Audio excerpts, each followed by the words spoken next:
Hello and welcome to Empire of Wargames. Today we are going to talk about my first impressions on the new Tau Codex and the new rules that have been previewed on Warhammer Community. Alright, let's get into the video.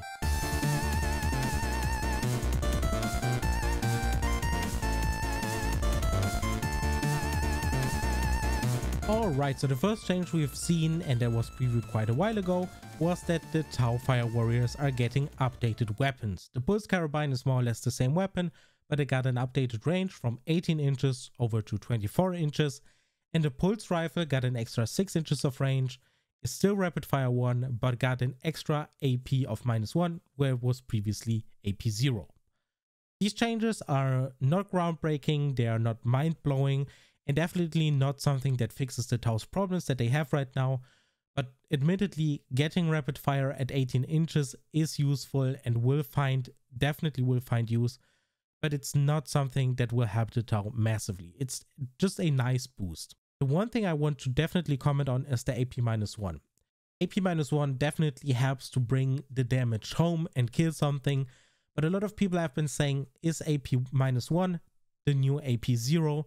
And I kind of tend to agree, because almost every weapon has at least AP -1 now, with the exception of a couple of units that are just bad, really bad in ranged combat, like for example the regular Plague Marines with no special weapons, just a regular bolter and so on.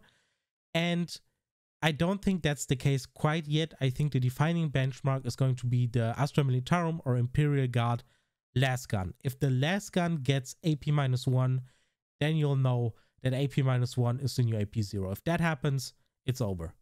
Any AP 0 weapon is suddenly weird. The next article that the Warhammer community uploaded, and I'm just going by the order of the articles, was the Codex Art, and I'm really happy they didn't go with the same Codex Art, just recolored. The new Codex Art looks really cool.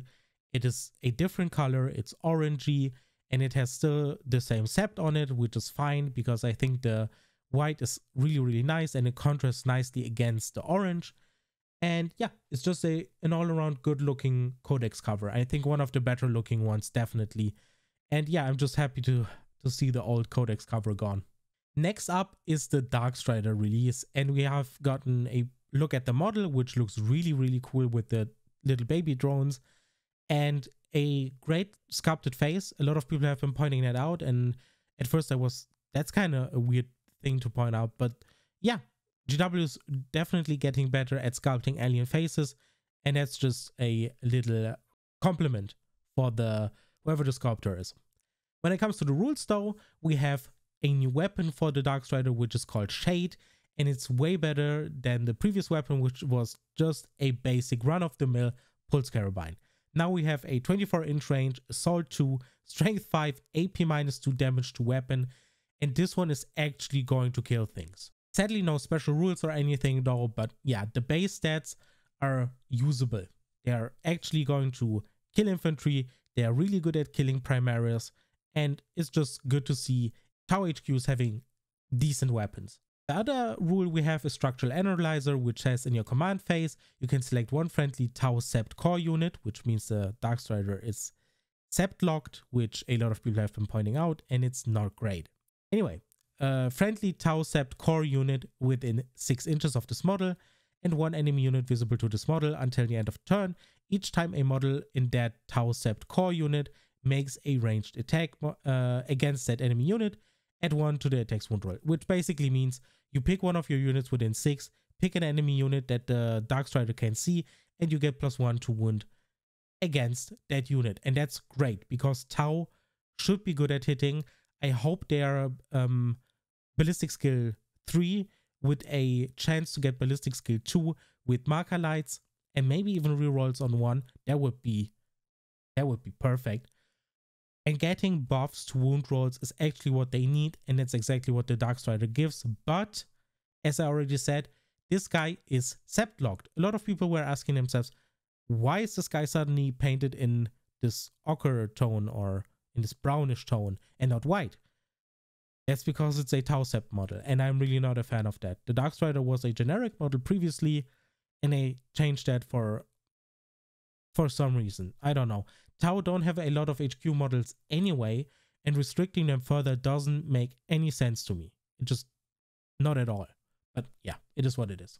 Next up, we have our basic army-wide rules that apply to the entire army. All of the armies that have released in 9th edition have been getting them, and especially GW decided to expand upon them quite a bit. And yeah, the Tau are getting something really useful as well. The first one is Montcar, basically the same thing that was called previously, and you have access to that in battle rounds 1 to 3, so it's set in stone more or less what you're getting. So in battle rounds 1 to 3, each time this unit makes a normal move or advances in your movement phase until the end of your shooting phase, it counts as having remained stationary. Really good change. A lot of assault weapons have been added to the Tau weaponry, as you've seen. The Darkstrider has an assault weapon, pulse carabines, and so on. Furthermore, your heavy weapons, if you have some on infantry, I don't even know if that's a thing for Tau, are not getting -1 to hit, which is also great if that's actually a thing that can happen.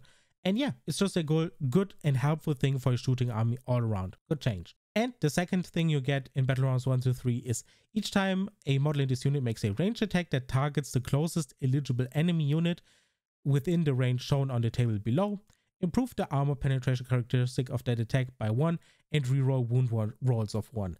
That is very, very strong as well.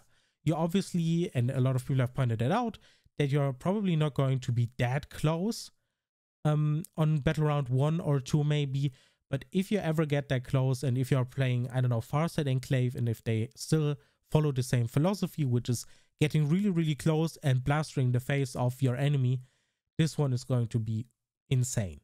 And I really like that additional AP -1, which basically means your fire warriors, if they are close enough, are rapid firing with 2 shots, AP -2, and they are rerolling wound rolls of 1. Just a good change all around. They're obviously going, we have to see if you are actually going to be close enough for this rule to matter, but I really think that's going to be the case. Armies are getting faster and faster, and yeah, a lot of armies want to get into melee as it stands, so this is going to be helpful. I think so. The next one is Hanyun, which is also called the same as it was previously, and it's in battle round 3 to 5. So as I said, it's set in stone. What are you getting? This unit is eligible to shoot in a turn in which it fell back, but if it does, then at the end of the turn, until the end of the turn, each time a model in this unit makes a range attack, subtract 1 from that attack's hit roll. So basically, this is the Ultramarines chapter tactic. It's exactly what the Royal Warden does for the Necrons, and it's a very useful rule for a shooting army. Tau, especially fire warriors, don't want to be in melee, so they want to shoot. And I think the idea here is that GW wants you to leave combat, shoot at your enemy, ideally kill them, and then next turn recapture the objective. I think that's the idea GW follows here. I don't think that it's quite going to work that way, but we'll have to see. That subtract 1 from the attack's hit roll is going to hit Tau pretty hard depending on what their ballistic skill turns out to be. And the second rule for Hanyun is each time a model in this unit makes a ranged attack that targets the closest eligible enemy unit within 12 inches, if that model is not within engagement range of any enemy units and did not fall back this turn, on an unmodified hit roll of the value shown on the table below, if that attack scores a hit, my god, it scores one additional hit. Whew. Okay, that basically means if one of the 1,000 things that I've just read happens, you don't get it. But if you just stand there and shoot and you didn't fall back and you didn't do whatever else, you get an additional hit on unmodified hit rolls of 6, 5, and in battle round 5, 4. That's kind of insane. Half of your shots are going to generate additional shots in turn 5. If you're still alive by then and your Tau are still able to shoot, this one is going to be really, really helpful. We have to see how well castling works and so on, but as it stands, the army-wide rules for Tau look very, very impressive. As always, this doesn't always translate 100% to the tabletop, especially with the smaller board size we have now, and the insane amounts of terrain people are putting down on the board, especially in tournaments, in the tournament scene. This is going to weigh in on that heavily. We'll have to wait and see. And the last big change that got everyone hyped is that Battlesuits are getting an update and they can now shoot in melee. And that's basically just a Battlesuit rule. Battlesuit models in this unit can make attacks with ranged weapons even if their unit is within engagement range of enemy units, but they can only make such attacks against enemy units that they are in engagement range of. In such circumstances, those models can target an enemy unit even if other friendly units are within engagement range of the same unit. That basically means you're only allowed to shoot at the same unit, and what I'm really happy about is that you're not getting -1 to hit. That's a big factor here. You're not getting -1 to hit, and that's insanely helpful. Next up, we have weapon changes. The burst cannon is exactly the same weapon as it was before when it comes to basic stats and range, but you're getting 2 additional shots, which is helpful.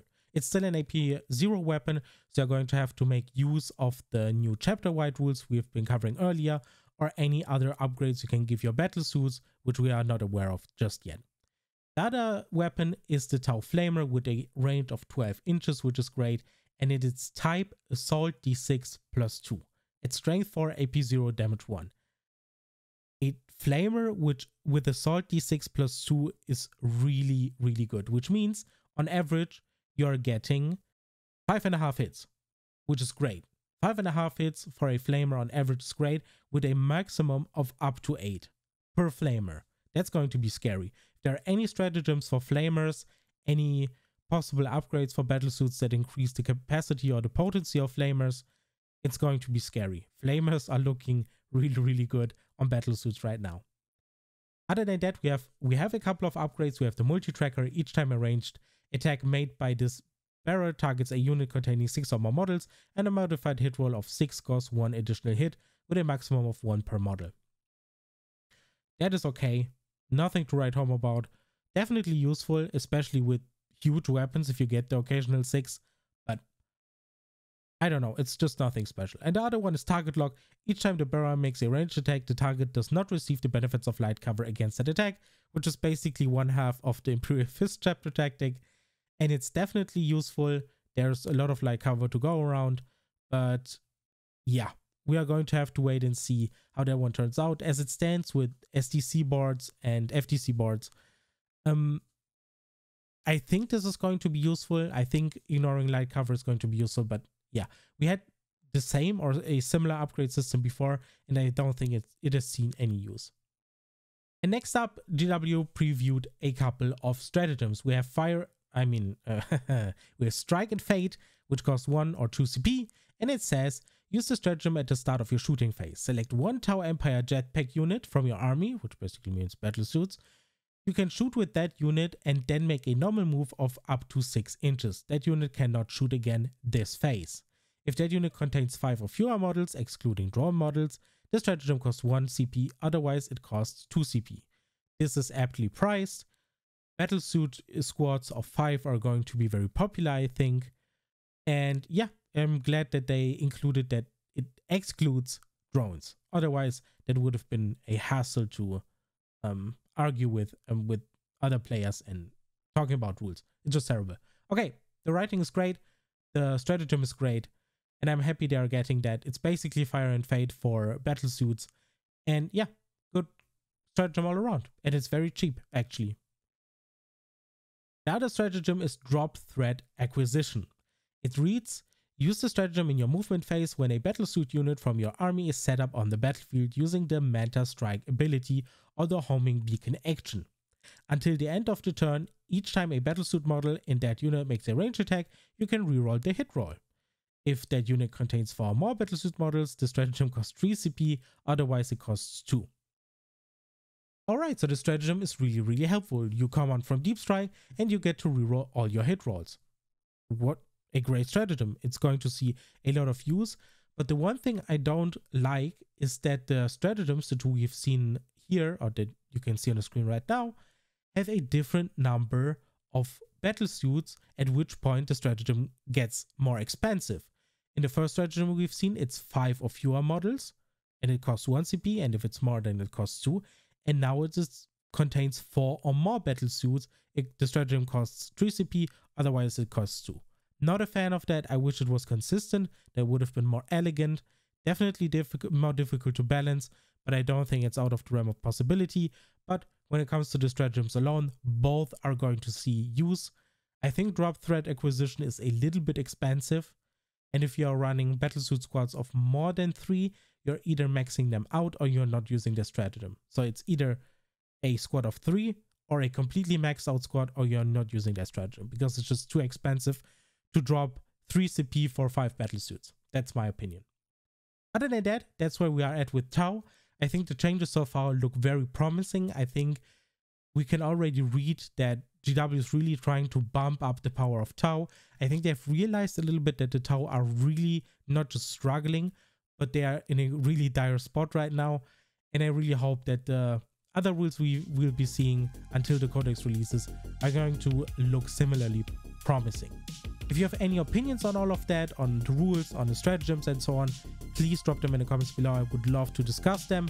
Other than that, I hope this video was helpful and I'll see you in the next one. Bye bye.